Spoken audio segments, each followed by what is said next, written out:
Hi, it's Tim Hagen from Progress Coaching, and welcome to another episode for the Coaching Conversations podcast. Now, we are on Stitcher, we are on iTunes, and multiple different channels. Please check us out. Now, one of the things that you'll get out of our podcast episodes is a lot of content, a lot of strategy. It's not fluff, it's not concept, yet we really want you to engage with the content and let us know your feedback. If you have any questions, feel free to reach out to us. If there's topics you'd love to have us address, we would love to share them with you. Let us know your impact and let us know your feedback. When companies merge, how do we go about leveraging coaching as an integration tool or even an integration strategy? You know, when I think about people, for lack of a better description, being thrown together, one of the things that leaders, bringing it down to a leader level, not just an organizational level, but a leader level, what can we do as leaders? Number one, I think one of the best questions that you can ask someone who's new to an organization as a result of a merger is, what did you like about prior management? What did you like about the prior culture? And just listen. Now, that doesn't mean you give it to them. What it means is you have contextual understanding of what not to try to change. Number two, ask the following question. What is one thing you want from a leader you've never had before? No criticism to prior leaders, but what's one thing you want from a leader that you've never had before? Now, when people have done that in this type of a merger activity, it's amazing some of the responses leaders have come back and said, here's what I've heard. You know, I want to meet with you once a week. I want to get on a career path. And they're really blocking and tackling very simplistic things. And the amazing thing is we don't think about those things as not happening. So a lot of times it's not a pot shot. It's not a criticism of the prior organization. They may have done it differently and maybe they're taking it out of context. But by asking that question, you now have a leverage point. Leaders have a leverage point to engage deeper. Number three, this is the one that I'm telling you that people think it's corny, it's cliche, it's over the top, it's theatrical. Oh my gosh, this is so dumb. Because it doesn't really have teeth when it comes to in-depth strategy. When you integrate people from different organizations, set up peer-to-peer conversations, have a schedule throughout the whole organization, not just within departments, do it across departments, and start to create connections.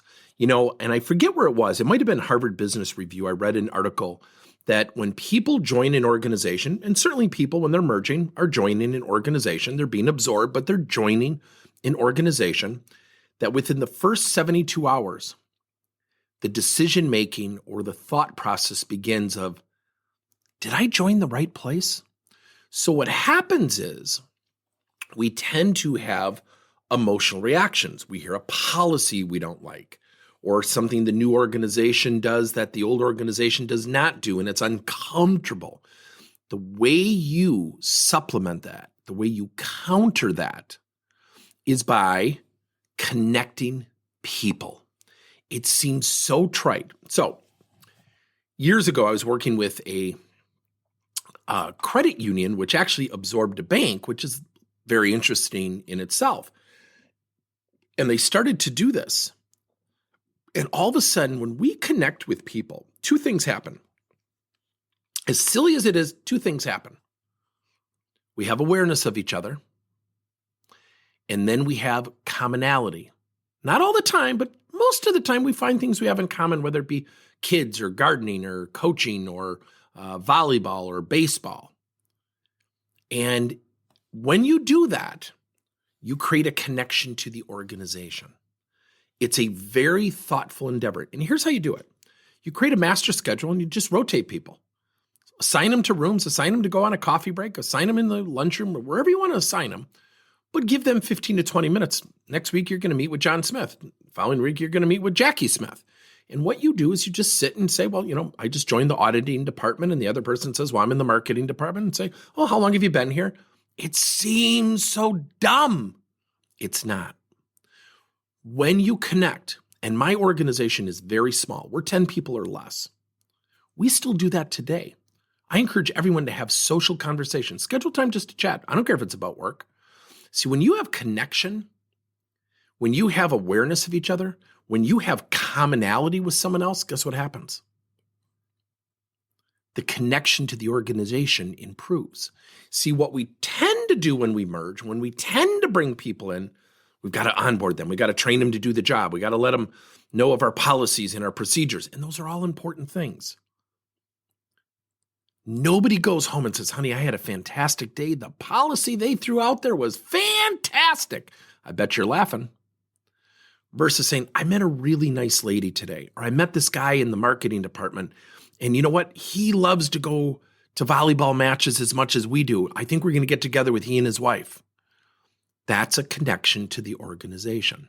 So coaching is a great tool for mergers and acquisitions. It is a great tool. Let us know if you have any questions or comments. Thank you for listening to another episode of Coaching Conversations by Tim Hagen and Progress Coaching. Now, our company is always coming out with new and innovative solutions to help leaders coach their employees. And recently, we just created a new service called Coach to You, where leaders can pick and choose topics and assign 7 to 21-day programs for employees to learn and, more importantly, apply actions and then reflect and share what they're going to do going forward as a result of the learning.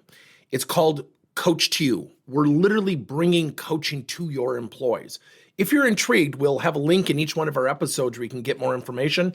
And again, thank you so much for listening to another episode.